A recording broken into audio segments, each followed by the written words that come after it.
No, I had just come back from a 6 a.m. breakfast where I was talking about knowledge management to a group of executives as the State Department rep. And I got out of a taxi in front of the C Street entrance to the Harry Truman building, the State Department. And the announcer on the taxi radio was talking about a plane hitting the towers. And I happened to glance over across the river at the same time and saw a column of smoke rising. And I rushed into the building, kind of suspecting what might have happened. Mm. Was Secretary Powell involved in the analysis and planning that must have gone on in the days and weeks following 9/11? Very much so in the beginning. And when I say the beginning, I mean the few days that he was allowed to hold sway, if you will, including at Camp David. And Richard Haas, the policy planning staff director, and at that time my boss, was instrumental, as were the rest of the staff, in putting together a strategy that I thought, had it been executed, would have been marvelously successful. Cheney and Bush rejected it pretty much, except for the part about war with Afghanistan. Yeah, what did they reject? Rejected a really interesting diagram that Richard and his people had drawn up and that we had put some emphasis on.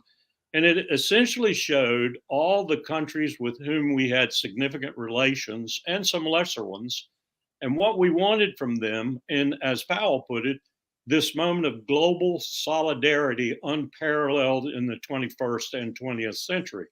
And we had 1 million people marching by candlelight in Tehran, for example, and sympathy from Tehran registered to the government officially. And we wanted to go through this and say, this is what we want from this country, this from this country, and so forth. This is who will execute it, the ambassador in the country, the vice president, the secretary of state, or whatever. And it was a panoply of things that we needed to get done in the world. And we thought we could use this solidarity to expedite doing. And it was pretty much rejected except for the war. Moving to current matters, Colonel. As we speak, the Secretary of State, Tony Blinken, and his British counterpart are in Kyiv speaking with, I keep calling him former President Zelensky, for reasons we all know. And apparently the discussion is about the use of long-range missiles. Do you have any intel on what they're talking about and whether or not President Biden and Prime Minister Starmer are going to allow American and British long-range missiles, ones that can reach Moscow, for example, to be used by the Ukrainians? That wouldn't surprise me at all. Just me, it wouldn't surprise. But what I have heard in the last 48 hours is a little bit opposite of that. What I've heard is that we have come to a realization that the situation is, for all intents and purposes, lost in Ukraine, and that we are going to bring some pressure on Zelensky to accept some sort of ceasefire and some sort of negotiations. Don't think it will happen, if this is accurate, I don't think it will happen before the elections. But I think in the interregnum, whatever that brings us, and that's an important point, what that brings us, right? It might. And I think in some senses, maybe some sobriety and some sense has struck some people. You got to look at NATO right now. NATO is on the verge of falling apart around the debacle that is Germany, both economically and politically now. I don't see how even Luddites can look at this from the perspective of Washington and not understand, at least in part, what they're doing and have done with Ukraine. Well, Colonel, what you say is based on fact, and what you say is largely true. Listen to this. Sir Peter Moore, head of MI6, cut number 10. And it's important to remember how this started. This started in this phase with Putin mounting a war of aggression in February 2022. And 2.5 years later, that failed. It continues to fail. The Ukrainians will continue to fight. We will continue to help them to fight. And it's difficult. What do you think of that, Colonel? I think he's insane, just like the rest of the people who continue to hold those positions. Now, people like General David Petraeus and others who, at the beginning of this, I fault them for not having a very good military sense of geography and other elements of power that were clear to me and others like me. But they're not clinging to these ideas now so much as in the case of that gentleman. And I think the insanity is running its course here. I hope it is anyway, because I know that the election is a critical thing here that's stopping anything from happening. But I'm Right. also hearing from Ukraine that the Ukrainians are about ready to replace Zelensky. Now, what that means probably is they're ready to put a bullet in his head, or at least a segment of them. Others are willing to walk up to him or whatever and say, go to one of your dashes and get out of here because we're going to hold elections and we're going to have a legitimate leader. And that legitimate leader is going to assess the situation in conjunction with military leadership. And we're going to see what we need to do after that. And I suspect what we need to do is go into some kind of negotiations. So that would mean some sobriety has come to Kyiv too, or at least to a portion of it, probably the most powerful portion. This is also probably backed by some oligarchs who don't want to disturb their money any more than they have to. So I'm hoping, and I realize I may be hopelessly optimistic, that we're going to see some movement. I listened to John Mearsheimer the other day, and I respect John's opinions, probably more so than most others. And he's saying that it's going to go on into the summer and spring and the summer. And I just don't see how we're going to tolerate that without NATO falling apart around our ears and us kind of standing there with the leash that NATO was on and nobody at the end. Colonel, your thoughts are profound, and I hope true.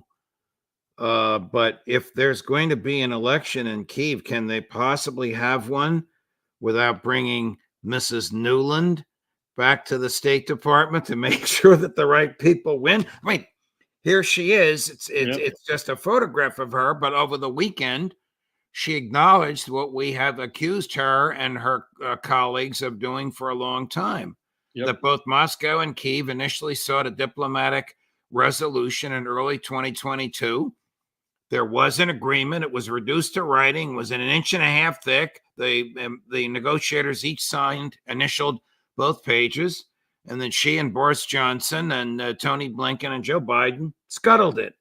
And 500,000 people died on one side and 200,000 died on the other side. Thank you, Mrs. Newland. And in a recent interview, which I watched, she pulled out a tiny little portion of a back page of that agreement, which had to do with I will admit, it had to do with one of the most serious concerns of Vladimir Putin. And she said that's the reason, because he put that in there, that's the reason that agreement was not approved and didn't go forward.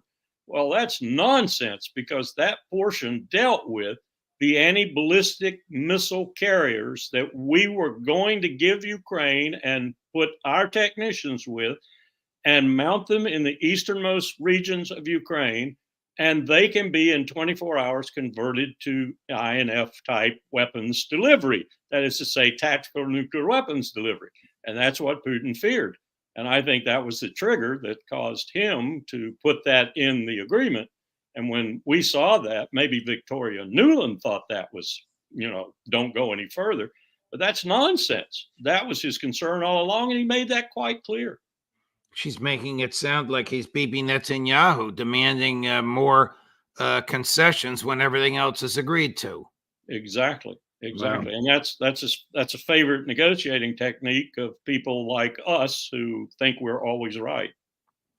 Over the weekend, or maybe it was 2 days ago, 140 drones were aimed at Moscow. 139 were shot down. The one that got through killed an innocent civilian woman in her home and injured 6 others. Is this a PR show? Does this arouse Putin to be more aggressive in response, or is it just roll off his back? They're not going to do that, not with Vladimir Putin. He's demonstrated his equanimity is one of his greatest characteristics, regardless of what we think of him otherwise. This is like the Kursk incursion. We now have the strategic reserve of Ukraine cut off, beleaguered, and and besieged. And the best thing that Zelensky had to throw into the main line, which is the principal place where Ukraine's future is going to be determined, not available, gone, out. It's over for Ukraine. It's finished. It's done. All the Russians have to do is wrap it up now. Colonel, we just got a clip in of Secretary Blinken just a few minutes ago in Kyiv saying that Ukraine's, I understand this is what it says. I haven't seen it. We'll watch it together in a moment.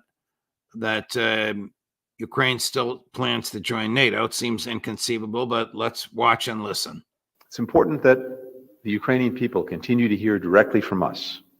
We remain fully committed to Ukraine's victory, to not only ensuring that Ukraine can defend itself today, but can stand on its own feet strongly, militarily, economically, democratically, for many, many days ahead, to securing the path the Ukrainian people have chosen toward greater integration in the Euro-Atlantic community, including the European Union and NATO.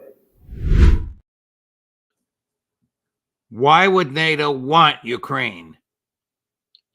Saying NATO would not. And as I said before, I think NATO is going to get a lot more sanity as the Germans, the French already, and others began to question what has happened to them under the primacy America has exerted, and exerted viciously even on NATO. Now, those remarks belie what I just said. But if I were considering what is coming down the road as being more positive, and I were considering that it would happen in the interregnum, as it were, between the election and the inauguration, I might be saying things like that, because you don't want to say that before the election day. And I think the debate pretty much showed that neither candidate was going to say anything significant about that, although Trump gave more of a hint that he might shut it down immediately. Isn't a statement like the one we just watched, which is just a few minutes old, sort of poking the bear? It is. And that's what we've been doing all along. And the bear has been, as I said, very, very articulate, very erudite, if you will, about this whole affair. I'm sure he's concerned. I'm sure he's concerned about projections I've heard that the Russian economy might have some problems next year. And that I think is probably based on projections on the price of a barrel of oil, and to a lesser extent on the price of methane, natural gas. But I think all in all, Putin is in the catbird seat here, and all he needs to do is pretty much wait and see what happens. Now, let me add that I do think he has made a decision that the duplicitous, lying nature of Washington and London in particular, but NATO in general, has soured him on any kind of relationship in the future, at least in his lifetime, in his rulership, if you will. And so he's preparing Russia to have to take on NATO in a significant sort of way. I don't think he envisions it actually happening yet, but he's making sure that he's ready if it should happen. I remember Powell used to talk all the time about the thing that really catches you is not the one you expected, it's the one that you didn't expect. Well, Putin's moved now from that position of that being operative with regard to Russia to being absolutely convinced that it might happen and doing things that are right and ready for the eventuality should it happen. Look at what he's doing around the world. I mean, he is creating allies and friends all around the world. He's not building military bases in Mexico or Cuba or South America like we've done to him. But he is building friendships and relationships all around the world. And from what I'm hearing from Hanoi to Tehran, those relationships are based on things that these countries and these peoples need and aren't getting. In fact, they're getting the opposite from the United States. Right. So he's peeling away our friends, allies, and our potential friends and allies. So BRICS at its current size, has a greater GDP than the G7. And these folks, Putin and his friends, plan on doubling the size of BRICS in the next 5 years. Absolutely. And if you look at Central Asia, from roughly Turkey all the way to Xinjiang province in China, it is becoming the most rich place in the world. There is enough methane underneath the Caspian Sea, I'm told by oil experts. There's enough methane to run China, the Stans, and Russia for 100 years. They've built pipelines to distribute that. They have pipelines on the drawing board, and they have pipelines that they envision in the future for that. Take Texas now. Texas, the great state of Texas, where I went to high school. They can't even get their negative value methane, natural gas, out of the Permian Basin because they didn't envision distribution. So they're flaring it. They're losing millions of dollars every month in the Permian Basin because they had no vision to build pipelines to transmit and distribute that gas. That's not very smart. That's not a problem that Putin and his allies will have. They'll anticipate that. All right. Switching gears, Colonel, will the IDF attack Lebanon, and can the IDF defeat Hezbollah without the United States? I don't think so, and yes. All right. Wait a minute. I got that backwards. You got them backwards. You think they will attack, and no, they can't win without the United States. So That's right. Netanyahu may be a genocidal psychopath, but he's not stupid. If he's going to attack Hezbollah, he's got some kind of an agreement from Biden, Blinken, and Austin. He's got assurances from the combatant commander who just visited, the combatant commander of Central Command. Can the United States defeat Iran without the use of nuclear weapons? The operative question, I think, there is the question that we've asked in the military for half a century, actually, ever since the Shah fell. Can the United States mount an invasion of Iran and succeed? And I started asking this as a war planner in the Pacific Command, which was the operative unified command for that region before they stood up Central Command in a significant way. We started asking the question as the Russians invaded Afghanistan, and we thought very, very dangerously, we thought that the Russians would come on down to Chabahar and Bandar Abbas to get warm water ports. We thought that was ultimately what they wanted. It wasn't Afghanistan. It was they wanted access to Iran because that's an age-old desire of the old Russia and the Russian Empire. And we had to do the war planning for Iran. And we did not want to go to war in Iran, a country of, at that time, about 80 million, about 90 million now, a country of incredible mountains and desert terrain combined, and a country of enormous strategic depth and homogeneity in its population. So we didn't want to go to ground war with Iran. We just absolutely did not want to. And I don't think that's changed unless the Pentagon has joined in the insanity in Washington. So the question that I get asked is, could we win if we invaded? And the answer I give is no. We would regret it as much as we regretted Iraq and Afghanistan times 10. And we would spend somewhere around 10 to $11 trillion on it. And we would have to go to conscription because it would take at least, this is war planning, Judge. Right. Take at least 500,000 men and women to even have a possibility. So how much longer can the two, I don't know if there's two or three, you tell me, aircraft carriers in the Eastern Mediterranean sit there waiting to attack southern Lebanon? How much longer can they stay there? Well, we've got marine bottoms now that have been substituted in the Red Sea for aircraft carriers that are dead in the water. We do not have the Navy we should have, Judge. We should have done a lot of concentrating on naval assets starting 10 or 15 years ago. We didn't. We spent tons of money on F-35s and other things like that that cost just a fortune for the American taxpayer. We didn't do anything that we really should have done with regard to the Navy. When Donald Trump said he'd go to 350 ships or whatever that figure was, we were sitting at about 272 or whatever. We couldn't even man those ships, Judge. We would have to go to full out mobilization type conscription in order to man those ships. That's part of the problem now. Not only are the ships breaking, we don't have enough people to sail the ships. The Navy has just raised its age to 49, I think I read. And they're taking people who are can't possibly pass any physical test. They can't pass an academic test. They'll take anybody to swab the decks and sail the ships.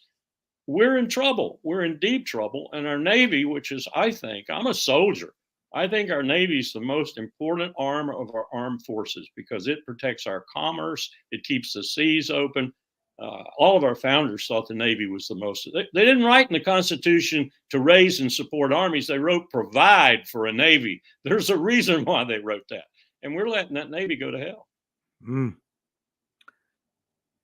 2 days ago, the admiral in charge of the Pacific telephoned his opposite number, who apparently is a general in China, saying your ships are coming too close to ours in the South China Sea. Cool it. According to the people on my show, the Chinese politely said goodbye. What are we doing with ships in the South China Sea, Colonel? Ostensibly, we are exercising freedom of navigation, which is a fancy term for we're making sure that our Navy ensures all our allies and friends, and for that matter, the world, can ply the high seas without any harassment or problem. What we're doing with China is harassing them. That's what we're doing. We're moving our forces, and Japanese forces and British forces occasionally with us, through the South China Sea and going very close to Chinese assets in the Spratlys and Parcels and other islands, and asserting the fact that we can be there. This is the last vestige of American attempts to say that we still have hegemony in Northeast Asia and in Southeast Asia. We do not. China is the hegemon in Asia now. That is a fact, economically, financially, military power-wise, and defense industrial base-wise. They are the hegemon, but we're still contesting it, and these are the feeble efforts we make to say that we're contesting it. I can't even imagine what it costs to send ships there, the fuel, the food, the health care for the thousands of sailors. I have any idea what that number might be? I'm trying to think of waste. I can get it for you. It's hugely expensive, and you do not see the Chinese doing it in the Gulf of Mexico, nor do you see the Russians doing it, who have, roughly comparable fleets, if you will. Are the Chinese off the coast of New Jersey? They can be. They can be. And what usually goes out for the Chinese, their fishing fleet, Judge, which is fully armed, is about 5 times as big as our Navy. And if you saw some of their fishing fleet boats, you would think they were naval boats. And they're armed, as I said. Colonel, say that again. Their fishing fleet? Their fishing fleet. Their fishing fleet. It's huge. It's 5 times the size of our Navy. It's absolutely huge. The other day, I saw a figure that was something like 5,200 ships. I couldn't believe that. So I looked it up, and I saw another figure of about 2,100. And then I saw a picture of a regalia that they put out in the South China Sea. And you look at that picture, and I don't think it's a fake picture. And it's just ships endlessly. They never stop. You're just looking at this video, and these ships just keep going. Ask the Filipinos, ask the Vietnamese. They've had encounters with them when their fishing boat or boats are surrounded by 30 or 40 Chinese boats, all fully armed. And they would not say the U.S. was the hegemon in the South China Sea. All right, let me, before we conclude, just get back to Israel. What will stop Prime Minister Netanyahu from the genocide and the refusal to negotiate seriously for a ceasefire? What will stop him from doing that? Yes, will anything short of overwhelming force stop him? I don't think Bibi Netanyahu is mentally geared to stopping this carnage. I think Bibi Netanyahu is either going to go out on a plank, or he's going to go out as the hero of Israel who killed every Palestinian available to be killed in the West Bank and Gaza and East Jerusalem, wherever they might appear, or drove them out. I think that's his claim to fame that he would stop after achieving. And I don't think he's going to achieve it. He hasn't achieved it in Gaza. He isn't going to achieve it vis-a-vis Hezbollah. He's not going to, the Chinese are the only people who are getting ships, I understand, and this comes from both the Chinese and from U.S. sources, through the Red Sea now. The Houthis are very particular. They are not shooting Chinese ships. And that's making a huge difference in Chinese cost and other costs for other countries like the United States. It's making a huge difference. The Houthis have achieved something, if nothing more than they've caused everyone to recognize the fact that they can, in fact, impact a very strategic area with almost nothing other than a little support from Iran, and I think increasingly support from Russia, and a lot of courage. You may know the Jordanian foreign minister, Ayman Safadi. He took to task his German counterpart over Germany's complicity in Netanyahu's mania. It's a little long, but it's a fascinating clip. Cut number 11. And Germany's relation with Israel. And we're going to say it very openly and very clearly. Supporting this Israeli government is not supporting Israel.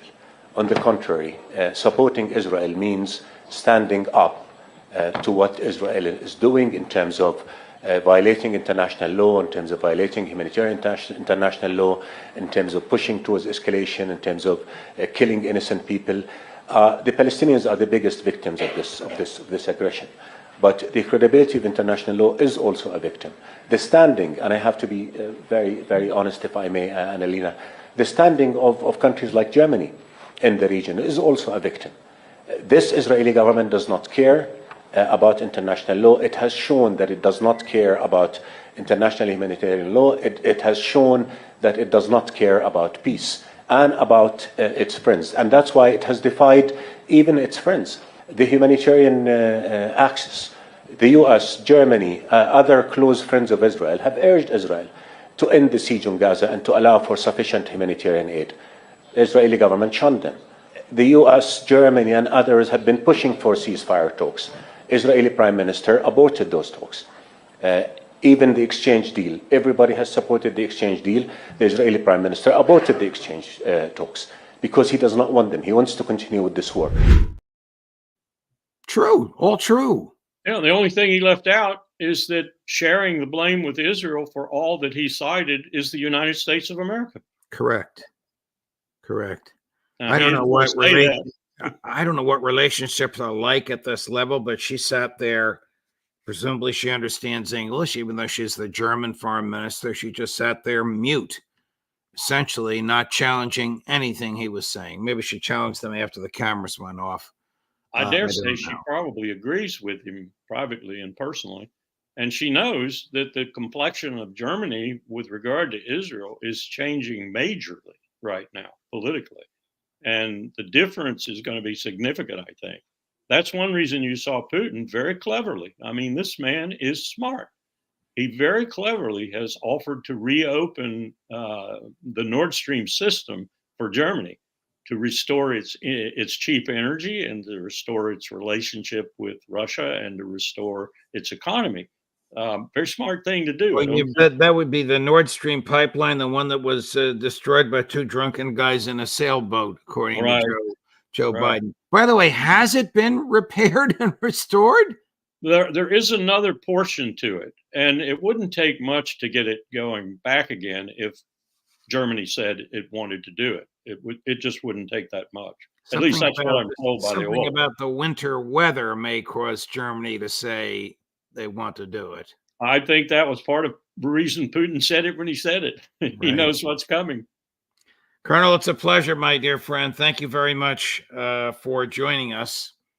And we'll see you again, hopefully, at a time convenient for you next week. My parting word. I was Please. going over some papers that I gave to Powell at the end of 2001. It was a memorandum, essentially. I was still working for Richard Haas on the policy planning staff, and it said, here's what we've accomplished at this point. Now, remember, this is January 2001, 2002. I used a phrase, a dearth of diplomacy. And he said, that's D squared, right? I said, yeah, we have a dearth of diplomacy. Little did I know how deep that dearth would become. We have Right. no diplomacy. And how much worse Yes. it would get. When is the last time Sergei Lavrov and Antony Blinken spoke to each other? Yep. Well, Yep. thank you, Colonel. All the best, my dear friend. Take care.